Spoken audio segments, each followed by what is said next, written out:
Hello there, I'm Meg. I'm the Volunteer and Community Outreach Coordinator here at Kitsap Humane Society. In the past, we've participated in the Martin Luther King Jr Day of Service, a day where folks that don't normally volunteer have the opportunity to come and help us out with some special projects here and put in a little elbow grease. COVID-19 has presented quite a lot of challenges for all of us this year, but there was still so much life-saving work to be done, most of which would not have been possible without our staff, our volunteers, and most of all, you, the community members. So this year we thought, why not get a little creative and show you the ways in which we give back to the community. So join me for a little bit of fun today while we walk around and have some chats with some very important people around here. Come on, let's go. All right, everyone, our first stop today is with Chase Connolly. He is our Chief Animal Control Officer, and he actually started as a volunteer, which is pretty cool. And look at him now. He's the big guy on top. Chase, so a lot of people probably have ideas and opinions about animal control. And why don't you tell us a little bit about what you do and what you don't do?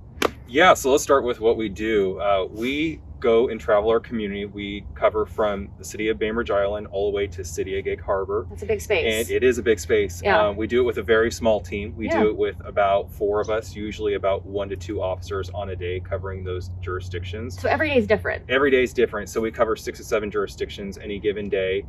We also enforce on the basis for animal provisions, whether it be, and this goes across the spectrum for animal at large, disturbing pedestrians, animal bites, animal attacks, animal cruelty, loose livestock, you name it. We are out there kind of in the trenches. Yeah. So we're across the county all over doing anything animal related to support our community. Wow. That's a big job. Yes. And it's probably hard sometimes to separate yourself from that work, right? Yeah, definitely can. It's on the mind 24/7. I bet. And I think that's probably something that folks don't really think about. You know, this is our home away from home, right? Mm-hmm. We love the work we do and we're invested in our community. And we need our community, right? To help us. Another thing that I think a lot of people would be surprised about is how many animals get reunited, right? That's got to feel good to bring animals in that are lost or stray and then have them reunited with their families, right? Right. Yeah. I mean, that's something we're definitely advocates for. So, for example, you know, if your animal were to get loose out in our community, we're going to scan for a microchip. We're going to look for any ID. If we're lucky and we do have those things that we can track an owner down, we will first contact an owner rather than bring to the shelter. Our main goal is to reunite in the field rather than come to the shelter. Because you can't replace a loving home, right? That's the best place for them. Right. Yeah, that's awesome, Chase. Thank you. Anything out there that you want people to know? Yeah, so I would want people to know animal control, we're not out to take away your animals. We're out as a community reinforcement to support our animals. We're out to engage a community with education. That's our approach. We also do the enforcement side, but we really are trying to engage our community for better ownership, proper containment. Animal control is just not going to come knock on your door and take away your dog or cat or horses. Right. Yeah, you're the guardians of all the pets in the community. And it's just one more thing we do here at KHS.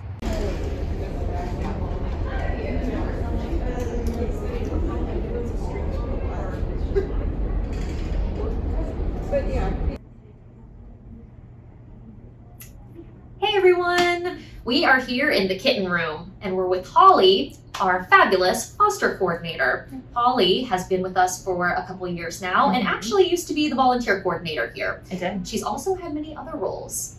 I have. I've worked at several shelters. Most recently, before KHS, I worked at a very high intake shelter in Atlanta, Georgia.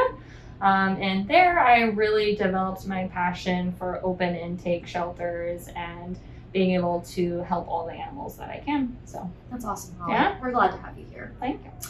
So Holly, we want to chat and know all about foster. Yeah. I think, you know, speaking of kittens, we're in this room watching all these kittens play and they're ready for adoption. Yes. But I think a lot of people would be surprised to know how much work sometimes goes into getting these little guys ready to go. Yes. And some of that work is foster related. Yes, that's true. So multiple departments go into making sure that animals, kittens, are ready for their big adoption day.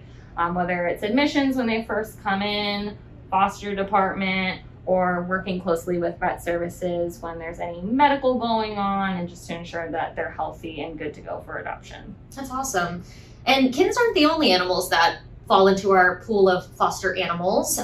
Any animal that comes to us that may not have, the best outcome in the shelter, we want their pathway to be a success. So we want them to have a soft place to land, and foster helps us do that. Yes, we foster anywhere from kittens and puppies that are under the age of 8 weeks old. We even foster older kittens and puppies who just need a few weeks in foster so we can make space for them to come back for adoption. We have adult dogs in foster who have medical needs or behavior needs, including adult cats. But we also have had large numbers of rabbits come in unexpectedly, or exotic birds, and our fosters are always there to jump right in and really help with whatever foster needs we have. Yeah, and sometimes, foster work can kind of be invisible work. You don't always see the amount of effort that goes into that. We have a huge foster pool, don't we? We do. We have about 280 active fosters right now, and more that joined just this year due to COVID. Wow. Well, we need all the help we can get. So if foster sounds like something that interests you, please, we encourage you to join us. Holly, how can somebody get involved that wants to be a foster parent? Yeah, you can go on to our website, and all of the info is on there, including our application. You'll just submit the application into us via email, and we'll get back to you with an online orientation due to COVID, just to keep everyone safe. And then once we get back to you and everything sounds good, then you can let us know. We'll add you to our foster mailing list. And when there is an animal in need of foster, we send out something called a foster request. You'll reply to that, let us know that you would like to foster that animal, and we'll get them all prepped and ready to go, and then off to foster they go. That's awesome. Yeah. So if that sounds like something that interests you, please, we would welcome your hearts and hands to help us here. Yes. Here at KHS, we have adopted the foster first mentality. A lot of animal welfare organizations are moving away from the physical shelter and really thinking outside the shelter box. And that is something that's super important to us here. So please help us complete that mission. Yes, thank you. Thanks, Holly. Thank you. Welcome back, everyone. Thanks so much for sticking with us today. Right now, we are sitting in one of my favorite areas on our shelter complex. It's the pet food pantry. Now, this little program has helped so many pets stay with their people. This is just one of many programs that acts as a safety net for members of our community that are going through a hard time. We really do believe that pets belong with their people, and we want to do everything we can to support pet owners in being able to do that. For folks that are struggling, they can come once a month, get pet food, and sometimes even treats for their pets so that they can stay with their family members. We also have members of the community that make generous donations to make this program possible. The Pet Food Pantry is open daily from noon to 4, and all you have to do is stop by, fill out an application, and you'll be able to get pet food. You'll also get to learn about more resources that can help you keep your pet safely in its home. Thanks so much for joining us today. It's been a pleasure. Everybody, we have a special treat right now. We've got the fabulous Dr. Jen. She's our director of shelter medicine. Hi, everybody. So Dr. Jen, we are talking about lack of resources and equitable access to resources. Yeah. And that's such a big reason that folks end up having to surrender their pets. And some people don't know that as a shelter, we want pets to stay with their people, right? Yeah. And there's so many things that we're trying to do to make that possible. Can you tell us a little bit about that? Yeah. So one of the major ways we try to make an impact here in Vet Services is providing low-income spay-neuter to people that are in need in the community. So we provide spay-neuter services as well as vaccinations and microchips. And being able to get pets in for basic care like spay and neuter is so critical because it not only helps their individual pets, like I can't imagine having a dog in heat every 6 months. No. But on a grander scale, it helps to cut down on pet overpopulation, which is one of our main missions here. Right. We have too many puppies out there. We Right. don't need any more. Right. And also, too, like you said, preventative medicine is so important because if we can catch things early on, too, and It they just is. have basic care, Yeah. we don't need to see them later on. Yeah, so being able to provide basic services is so crucial. So we're really looking forward to continuing to grow that program and look at offering more services in the future. That's awesome. And then for our spay and neuter program, we're ramping up, right? We're going to start doing some more days with that. Can you tell us a little bit about what people can expect? Yeah, so we're actually in the ramp up process currently. So we're offering more and more spay neuter each week. Appointments open on a daily basis. And so checking the website to see if you can get your pet in is super important. Every day of the week, new appointments are opening. They do fill up pretty quickly, so that's why we're continuing to try to add more and more, trying to get as creative as we can. If we have a slow surgery day tomorrow, we'll try to open up a few last minute appointments because we really know there's a need and we want to do as much as we can for the community. And there is a huge eviction crisis happening. It's on the rise. This whole year has really given us a lot and forced us to be creative. For sure, for sure. Thanks, Dr. Jen. Yeah, you're welcome. Thanks, everyone.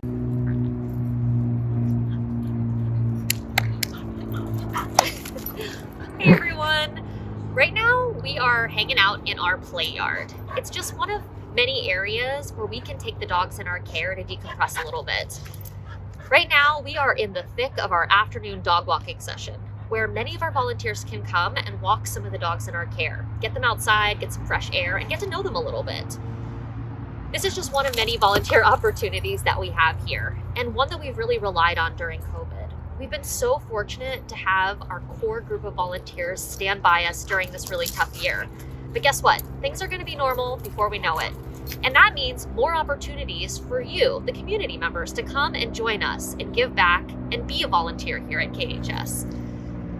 Hopefully soon enough, we'll be able to get you back here. Thanks, guys. Oh, you're a wild man. That was good. You done that?